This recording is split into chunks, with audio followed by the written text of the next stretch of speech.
এই মামা আমরা তো তীরমোহনী স্টেশনে আছি বেড়া, তুই কই বেড়া, তাড়াতাড়ি আয়। হ্যাঁ মামা যাচ্ছি তো, ওই যে মামা তোকে দেখতে পাইছি, তুই পিছের দিক টাকা মামা, এই যে আমি আইছি মামা।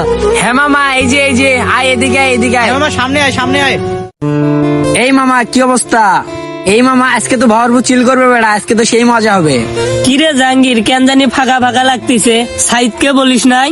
হ্যাঁ রে বলছিলাম তো, মুখের কথা বলছিলাম ওরে। আরে কিসের সাইজের সাথে কি আমার যায় রে মামা? ওর সাথে কি আমাদের যায় রে মামা? ওর ব্যাকগ্রাউন্ড কোথায় আর আমাদের ব্যাকগ্রাউন্ড কোথায়?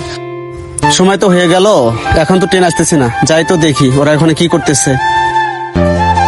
আরে বন্ধু বাদ দে না ওর কথা, ওই যদি আমাদের সাথে যায় তাহলে আমাদের মান সম্মান থাকবে না। হ্যাঁ তুই কথাটা তো ঠিকই বলছিস। হ্যাঁ ও আমাদের সাথে গেলে আমাদের মান সম্মান থাকবে না। এই শোনো, আমি তো পেছন থেকে তোমাদের সকল কথাগুলো শুনলাম। তোমরা সাইদকে নিয়ে কথা বলতেছো, আসলে সাইদ হয়তো বা একটু গরিব, কিন্তু আর মন মানসিকতা অনেক ভালো। আর আসলে সাইদের সাথে এটা করা তোমাদের ঠিক হবে না। ওকে ফোন দিয়ে সঙ্গে করে নিয়ে চলো। সবসময় খেয়াল রাখবা, বন্ধুত্ব কখনো টাকা পয়সা দিয়ে হয় না, বন্ধুত্ব হয় মন থেকে। ঠিক আছে, ওকে ফোন দিয়ে চলো। কিরে বন্ধু, তোরা কি কখনো ভেবে দেখছিস ওই সাইদ বন্ধু আমাদের জন্য কত কি করলো, আর আজকে আমরা সাইদ বন্ধুকে নিয়ে যাব না? হ্যাঁ জাহাঙ্গীর তুই ঠিক বলছিস। একটা জিনিস মনে আছে, একবার আমরা ওই জায়গায় বিপদে পড়ছিলাম, তখন সাইদ বন্ধু আইসে আমাদের কিভাবে বাঁচাইলো। হ্যাঁ মামা তুই ঠিকই বলছিস। জাহাঙ্গীর তুই সাইক বন্ধুকে ফোন দে। হ্যাঁ ফোন দিচ্ছি।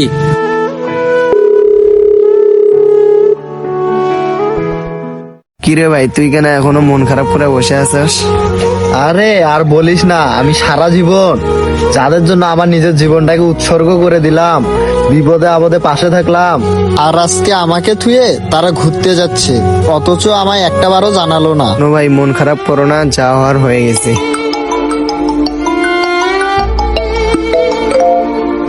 হ্যাঁ জাহাঙ্গীর বন্ধু তোরে বলছিলাম না যে আমাদের ঘুরতে যাওয়ার কথা ছিল?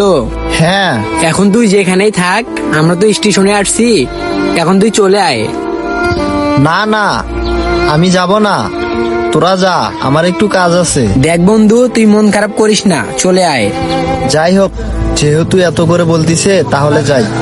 আচ্ছা বন্ধু, তোরা কই আছিস? আমরা তো সবাই রেল স্টেশনে আসছি, তুইও তাড়াতাড়ি চলে আয়। আচ্ছা তোরা ওখানে থাক, আমি এখনই যাইতেছি। দেখছিস আমি ওদেরকে কত কি না ভাবলাম, আর ওরা দেখ আমাকে স্মরণ করলো। আচ্ছা তুই থাক, আমি তাহলে যাই। অনেক সময় বের হয়ে গেল, এখনো আসতেছে না। ওই তো আসছে। বন্ধু আসছিস? জি বন্ধু। আচ্ছা সবাই তো এখন একখানে হয়েছে, চলো আমরা এখন চলে যাই। বন্ধুত্বের মাঝে ভুল বোঝাবুঝি হওয়াটা স্বাভাবিক, তবে এটাকে মেনে নিয়ে চলতে হবে। ভিডিওটি ভালো লেগে থাকলে লাইক কমেন্ট শেয়ার করে অন্যদের দেখার সুযোগ করে দেন। আল্লাহ হাফেজ।